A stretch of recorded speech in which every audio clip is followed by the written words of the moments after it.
Good morning, everyone. You made it. It is hump day, officially Wednesday. The middle of the week, sometimes the worst part of the week, but sometimes the better part of the week. And that's why we're here. This is Financial Literacy 101. And today we'll be talking about a recession. And what are some of the indicators? What are some of the attributes of a recession? And some of you are probably asking yourself, have we been in a recession since 2020? Have the U.S. government been hiding that we have been in a recession? Because it's kind of like people tell, oh man, you keep telling yourself sick, then you'll feel sick and then you'll be sick. It's almost like that. When we knew that we was in a recession from 2007 to 2009, unemployment rates went up, homelessness rates went up, business went out of business. So there's all these indicators of what a recession is. And the question is, ever since the pandemic, have we been in a recession? I think we should cover it and we should break it down to a point where we can understand what is really going on in America.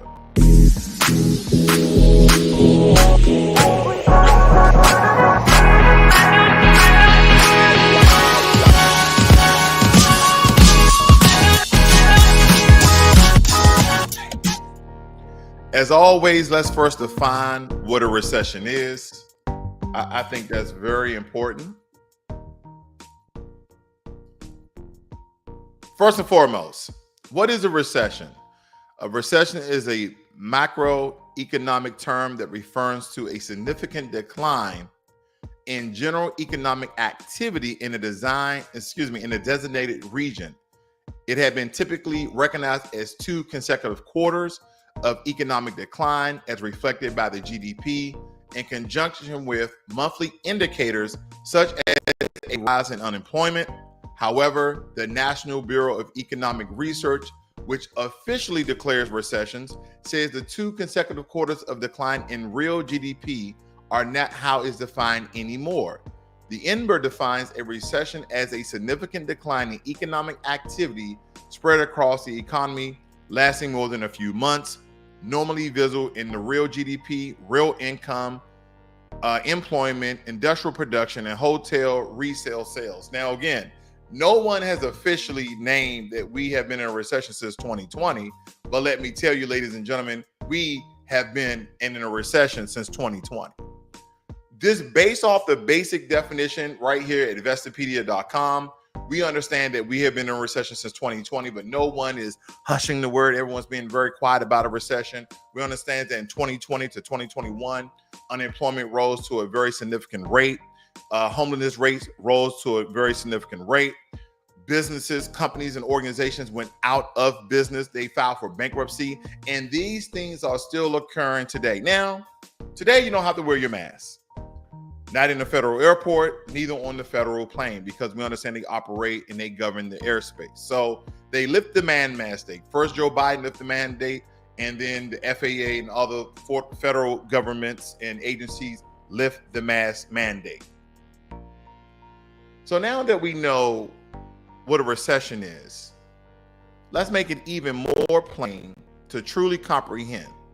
A recession is a period of declining economic performance across an entire economy that lasts for several months.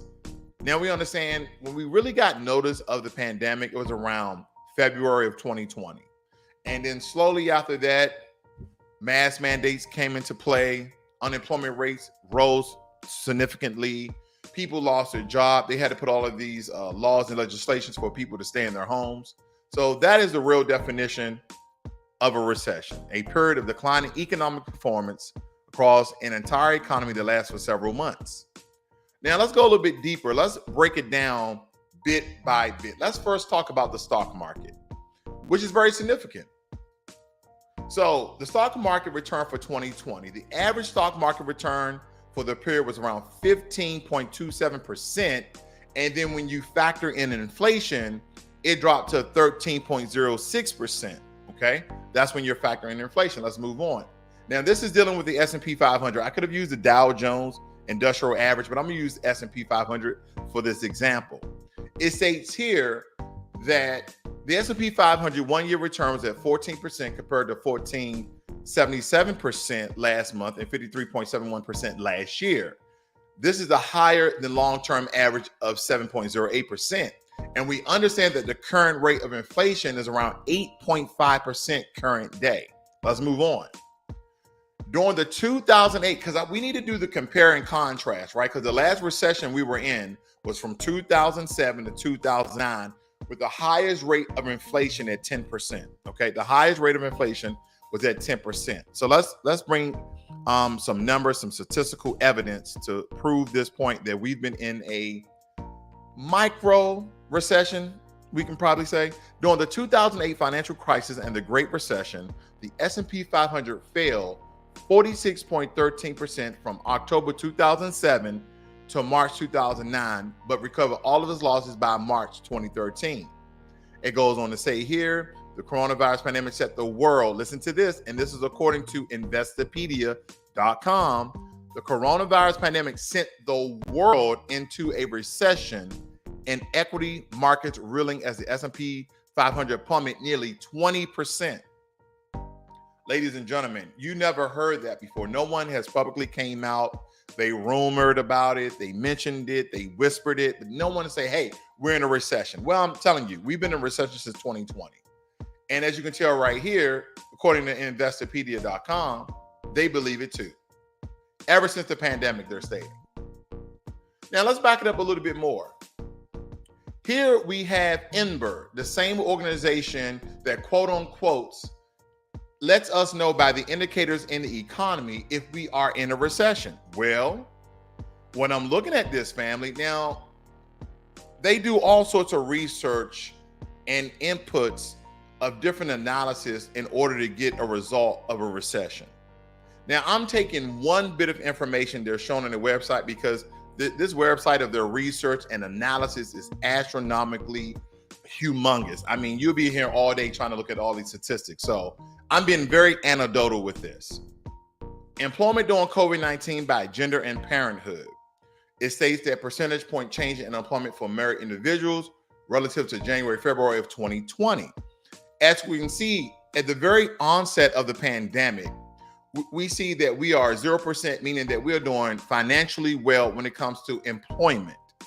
And as the pandemic really hit of April 2020, we had a negative decline of 20. I'm just using their numbers so we don't get lost here.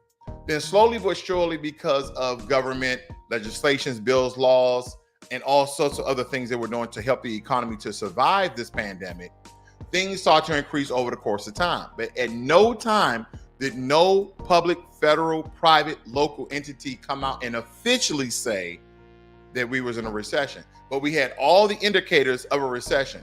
It's kind of like I see smoke, but I don't see fire. So there's no fire at the house. I don't know if that's a good example or not, but hopefully you get my drift. We had all the indicators of a recession, but the US government and organizations like Enberg, who officially quotes that we are in a recession, never said officially that we are in a recession. Well, I'm telling you, we have been in a recession since 2020 because a lot of you guys lost your jobs and you had to work into other job markets, maybe pick up a trade, get a license, etc., especially in 2020 to 2021. Now, unemployment rates are dropping currently. There's a lot of things going well, but the stock market is still doing horribly bad. Yes, the stock market is still doing horribly bad. Let's move on. Now, as I look at homelessness rates and vacancies, we understand that the real estate market is doing astronomically well. We understand this. It's doing really, really good right now. But the things we're not focusing on is where were the rates prior to? Now, we could try to cover this whole sheet that's coming from the quarterly residential vacancies and home ownership. And again, this is from the Census Bureau, so this is coming directly from the federal government. We can go over this the line chart here. We can go over the percentage rates here, but there are some very plain and simple things that we can do, compare and contrast. As we see from 2018 to 2021 in the first quarter, you see 7.07, and we see it drops 2%. We see in the second quarter 6.8, it drops to 6.2. 2018, 7.1, third quarter to 5.8. And throughout this timeline, and as we get into 20 to 2021, we see significant drops in the rental vacancy rate. People losing their job, people moving with family and friends, people bunking up just to save a dollar because they lost their job or their job went out of business. Okay, their business, their company, organization no longer exists. They filed for bankruptcy. They had to lay off hundreds, if not thousands, of people to survive. And a lot of these companies have not came back. Now, as we look at these numbers, I know, again, the one thing that we can account, one thing that's plain and simple, is we simply look at a confusing chart like this. In the fourth quarter of 2021, the median asking rent for vacant units was $1,200 roughly. We see from 1997 that these rates has been up. And here's the thing that you may not see that I have to put your focal point on. You see right here, it states that recession, and it shows you the green, the gray block bar here. And as we see right here in the middle, that's that 2007 to 2009 time spent, okay? From that timeline, they're showing you, wow, there was a recession. And you also notice a mini recession back in 2001 that really didn't get any airplay. Now, throughout 2010 to 2013 to 2017, all the way until we get around 2020, the recession bar comes back. So if there was a mini recession in 2001 and there was a recession in 2007 to 2009, ever since 2020, just looking at some of the most basic analytical tools that Ember is offering me, we have been in a recession since 2020, ever since April of 2020, when it really hit and people started to get laid off. People lost their homes, lost their apartments, because a lot of this legislation didn't come into play until later that year or mid that year, right? Those, I forgot what they call them, some rental moratoriums and things of that nature that kept people inside their homes. But you see the recession bar. You don't see it nowhere else. You don't see it in 2010, 2013, 2017, but you see it in 2020. But no one officially said that we have been in a recession, but the indicators are there, are they not? So these are some of the things that I think that we need to focus on, and we can put rhyme and reason of the current state, not only in your local municipalities, but also in your state governments, and how employment and rental and all the things are happening, and you can't see it. It's kind of like you're walking down the street and every house is on fire, but you don't notice it. You don't need anyone to tell you if you are in a recession. All of these indicators has been ever so present since 2020. Now, median asking sales price for vacant for sale units from 1997 to 2021, you see the same exact projections, see the same exact numbers, do you not? Okay, those are some of the small indicators that you know that we have been in recession. Now, to give you a little more, I guess this is good to know information. It's some of the companies that went out of business. AMC. Now, they haven't went out of business just yet, because supposedly we should be watching for these companies to file for bankruptcy. And just because they file for bankruptcy doesn't mean that they will shut down the business. Sometimes businesses file for bankruptcy just to keep some of their revenue and not pay taxes. Look at some of your rich people. A lot of them have filed for bankruptcy a couple of times. Just like the notorious, infamous 50 Cent. I think he filed for bankruptcy at least twice, and he's still worth over $50 million. But anyway, here's some of the people that could possibly file for bankruptcy and probably already filed for bankruptcy, okay? I didn't go that deep into the research this morning. AMC, Pie 5 and Pizza, Nine West. I know a lot of ladies love the Nine West shoes. Mattress Firm. I've heard of that before. Barnes and Noble. A lot of people are buying digital books and Kindles and this, that, and the other. There's a lot of us who has that nostalgialistic feel where we want to go into a bookstore and open up the book and see how the book is and actually buy a book. But now you can just buy a hard book or a soft cover book from Amazon or probably Barnes and Noble's online of some sort. But the actual brick and mortar stores, a lot of these are going away. Rite Aid. Whoever thought that Rite Aid will go out of business? Maybe CVS is doing better than what we thought. And also Walgreens. So you got the three top conglomerates when it comes to these sort of pharmaceutical / convenience stores like CVS, Walgreens, and Rite Aid. Equinox, the children's place, the Gap, one of my favorite stores. Please, Gap, don't fall into bankruptcy, but Gap is always doing these humongous sales, 50% off, 40% off. A lot of times like that, either you're doing really well or you're doing really bad. Capri, that's just to name a few. Let's move over. Now, I'm not going to go through this entire list. We're just going to run through it so you guys can see it. Now, I like JCPenney's as well. Advantage Car Rental. Hertz. I like Hertz as well. I was a member of Hertz. Central Brands, JCPenney. Tuesday Morning, Neiman Marcus. The infamous Neiman Marcus may be going out of business. It says here, May 2020 department store. It states that the luxury retailer Neiman Marcus was another major national retailer to file for Chapter 11 bankruptcy amid the coronavirus crisis again. All of these on this particular list have filed for bankruptcy, but they state they may still be in business, okay? Aldo, I think that's a shoe company. Gold's Gym, I know I've still seen them around. J. Crew, Roots USA, and these are True Religion. I don't know if anyone even wears True Religion t-shirts and jeans anymore. Very expensive jeans. I mean, Lee's and Wranglers probably made out the same material, but you put that True Religion sign on it, and man, they just $400, $500 pair of jeans. But anyway, Model Sporting Goods, Art Van Furniture, Pier 1. Now, Pier 1 has went out of business. We had a Pier 1 here locally, and at first they were skimming. They were like 15% off, 20% off. And then they're like, hey, we're closing down in the next week. Stuff started being cut off from 40 to 50%. It's kind of like the last Blockbuster. You may see a couple of Pier 1 stores still doing these discounted rates, but they're out of business, okay? What else? We got Fairway, some other ones that failed in 2019. We're not going to go into those. Forever 21. Fred's, I remember Fred's. I think Fred was the electronics store, something like Circuit City. We don't see Circuit Cities anymore. That's the list of that. Now, what's astonishing, family, that even though this doesn't matter to you, it really doesn't, right? It's just something good to look at. And if anything, it's very, very confusing. And you know what that is, family. You know what it is. It is the National Debt Calendar. Yep, the National Debt Calendar. Currently, the United States, I'm sorry. I said this when the national debt was at 22 trillion. I'll say it again at 30 trillion. Who cares? See, America is one of those companies that, one of those corporations. One of these countries that we print our own money and we have IOUs. Because in 1971, President Nixon transferred the backing of the US dollar from gold to debt. So essentially, it doesn't matter how much debt we have.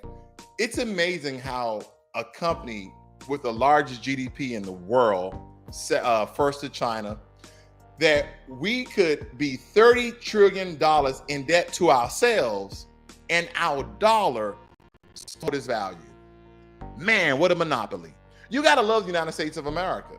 You have, because other countries, when they get largely in debt like this, because every country is in debt, probably, except probably China, but every other country is in debt, but not at an astronomical amount. I mean, I could sum up probably about 50 countries in the world that their GDP does not even equate to $30 trillion. And that's our debt. It's kind of like when you look at your student loans, you're like, man, 70 grand, I'll never be able to pay that off. So that's why a lot of you voted for Joe Biden. You're like, hey, wipe away my student debt because you don't want to pay that $70,000 off. You can pay it off, family. Just like people pay off a $400,000 house mortgage. You can pay it off. And I'm going to tell you quite plainly, America doesn't care. Because if they really cared, we wouldn't give all this money to other countries. Let me take a break here. Let me see who in the comment section. I see we got Pez 11, we got Big Smoke, we got Happy, we got Jermaine Anderson, Brent C, Jerome Jones. Good morning to everybody. All right, somebody is doing something from Twitch. But anyway, As we're looking at this, family, it really makes me think about you buying a car knowing that you can't afford the payments because maybe you just lost your job. Like, man, I'm going to just go buy a car. I'm just going to put it in the garage, and I don't care if it goes into collections. America is in collections. Think if you owe someone $30 trillion. No. I'll make it even plain. What if you owe someone $300,000 and it wasn't your house? These numbers are live. And as you notice, the U.S. national debt continued to rise. $30 trillion. None of these numbers make sense. You know why? If you look at the U.S. national debt at $30 trillion and you look at the U.S. federal tax revenue, the amount of money that they have coming in every year is only $4 trillion. Then the total state revenue is $2 trillion. And the total local revenue is $1.5 trillion. So that's 6, that's 7. Let's go around $7.7 trillion of revenue compared to $30 trillion in debt. Makes no sense. How can a company still operate like this? How can a company still give millions and billions of dollars in foreign aid to countries around the world? How could we still fund some of the programs that we have in America?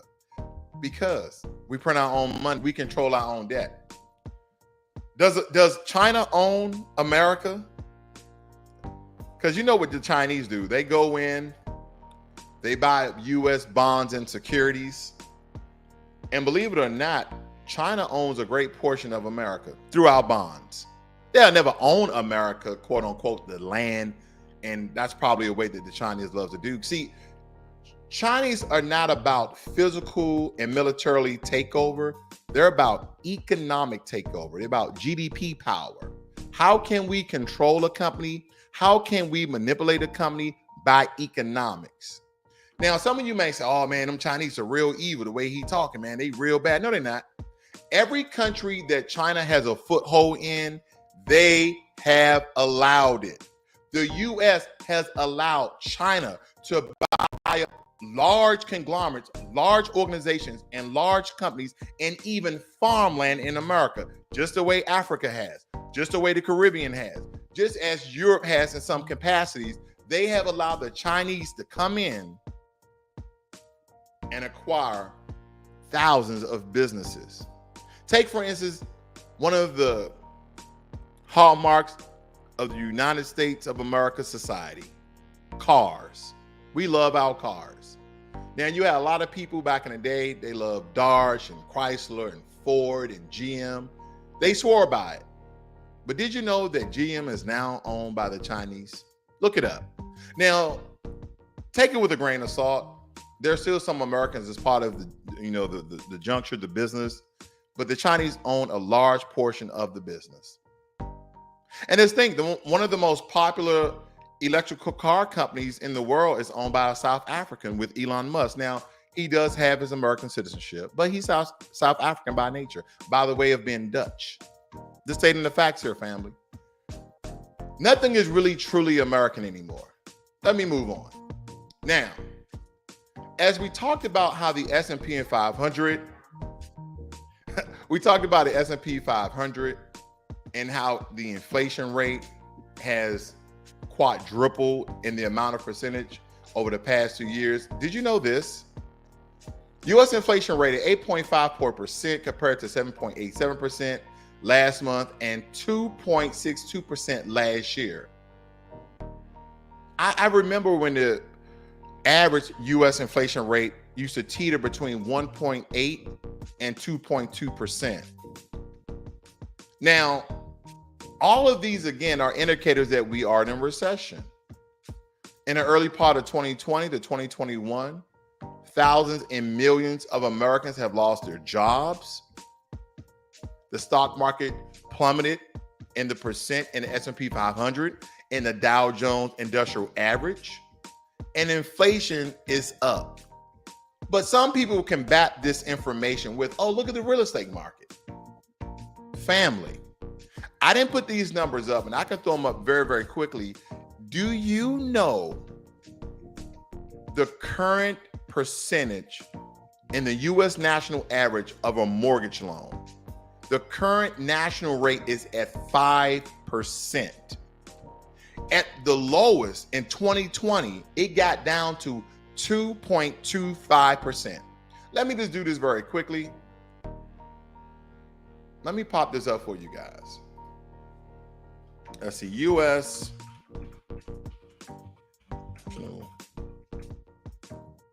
national mortgage rates. Here we go, family. Now, this is 20% down, so I'm gonna put a little bit more down. Let's say 40 and up. And I'm just gonna use my state, and I'm gonna give someone with really good credit, 720 to 739. Family, the national average is 5%. I can put someone at 800 and up. And I can put 40 and up percent, and I can even drop the house price to 100K. It doesn't even matter. It does not move from 5%. Maybe there's some special interest loans for people who have millions and billions of dollars, and they have numerous of assets and resources, and their credit score is above 800, maybe 850 or so. They can probably get 4.5, but the national average for even mortgage rates has went up 2.25%. Because when I bought my home here in Texas, my interest rate is 2.25%. Now, the best you can get, I heard, was 5.3%. Again, take it with a grain of salt, but all of these are indicators of a recession. And with my anecdotal evidence of the research I've been doing, we are in a recession. Let me move on. Now, this is current day. 5% December, excuse me, this is not current day, it's 2007. 5% in December of 2007 rose to 9.5% in June 2009 and peaked at 10% in October 2009. Why am I pointing out the last recession? So you can see, the correlating factors here, so we can have a better projection if some of the claims I'm making here are true or not. Now, it rose to 10%. Okay. Now, the U.S.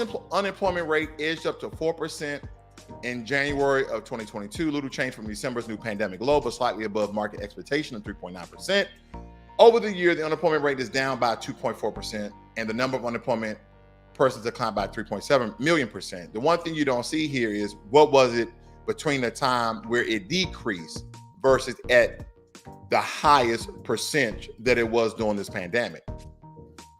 Now, this is coming from the Bureau of Labor Statistics, United States Department of Labor. Unemployment rate updated December 2020, 6.7%. Let me go back. I don't want to lose anyone. In the start of the recession back in 2007, it was at 5%, was it not? It was at 5%. And then it went and increased all the way up into 10%. So I can definitely say that we have been in a micro recession ever since 2020. This based off the numbers, right? Because if you're going to say the start of recession of 2007 started at 5% and then peaked at 10%, then this is another indicator that we are in some sort of a recession. We didn't want to be toy with the words. I don't want to call it a flat out recession. I don't want to call it a mini recession. So I'm just going to deal with a micro recession. And I think this is kind of like good to know information, is it not? So when I'm looking at these numbers, family, look at this. There's no way of getting around it. And then there's one more piece of anecdotal evidence, and then I'll look at your comments here. One more piece of anecdotal evidence that I want to share with you that is the major, most single evidence of a recession. And you know what that is? My stock portfolio. Yep. When I see red, I feel bad. Look, I'm not going to even give you any financial monologue about this. I'm just going to I see red, I see bad. NEO, one of the stocks that I pouted and touted for a very long time, I'm down 1,300. Grow Generation is down. Triple Q is down. Blink Charging is down. Coinbase is down. Skills is down. 3D printing is down. Squarespace is down. Robinhood is down. I mean, my whole portfolio, and I have a very diverse individual stock portfolio on here. And I just see a bunch of red. So this is another indicator. Just looking at my portfolio, the cryptocurrency market is down. I'm down across the board. Ladies and gentlemen, and here's the thing. I don't want you to feel bad. I will still tell you to invest. Because we understand when everything is down, that means things are on sale, things are on clearance, especially stocks, bonds, index funds, and ETF funds. This is a time where you guys should be buying if you had the capacity to do so. But I would definitely always tell you, make sure you have your emergency fund intact just in case, okay? Just in case. Because we just don't know what's going to occur. We see that things are getting better. More people are getting vaccinated. Watch yourself, excuse me.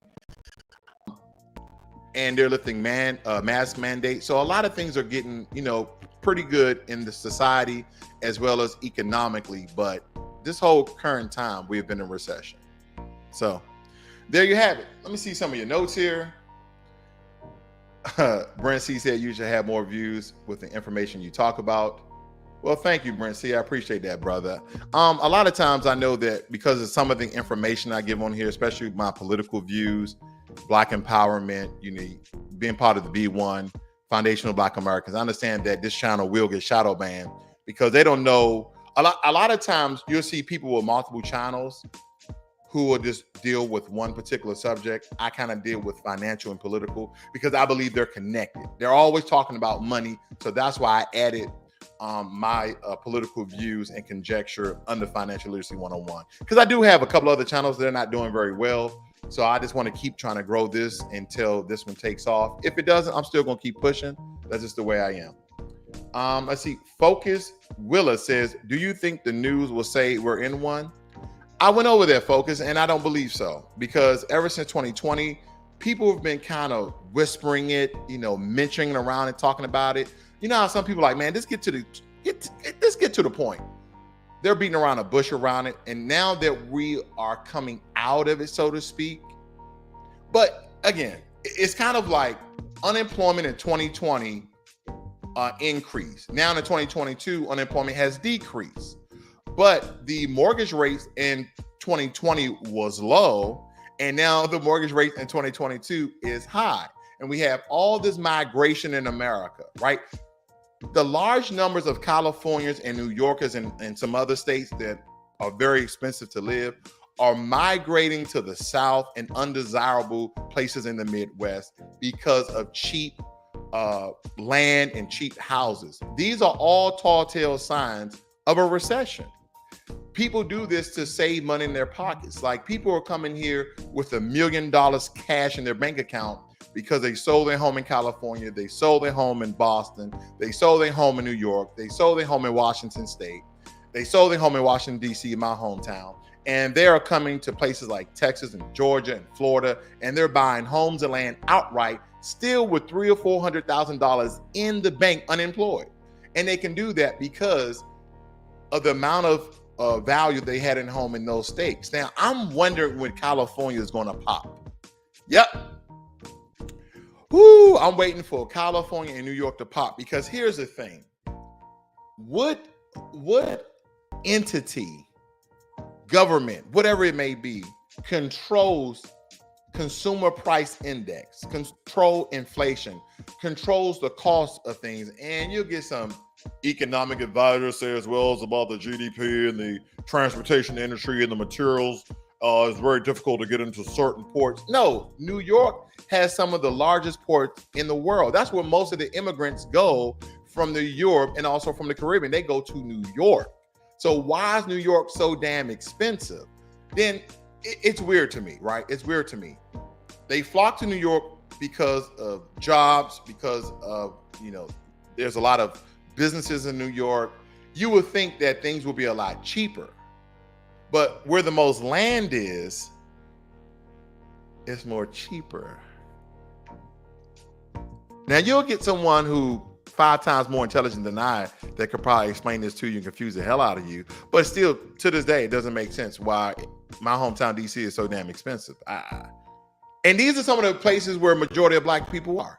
Now, there's been a migration shift. A lot of Black people are moving back to the South, but at one point in time, a lot of us was in the North.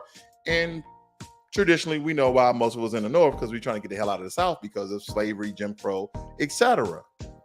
But then the North is super expensive to live in. A lot of these things just don't make sense. But again, there's somebody out there can probably blow some smoke of your butt, but I'm just giving you the real.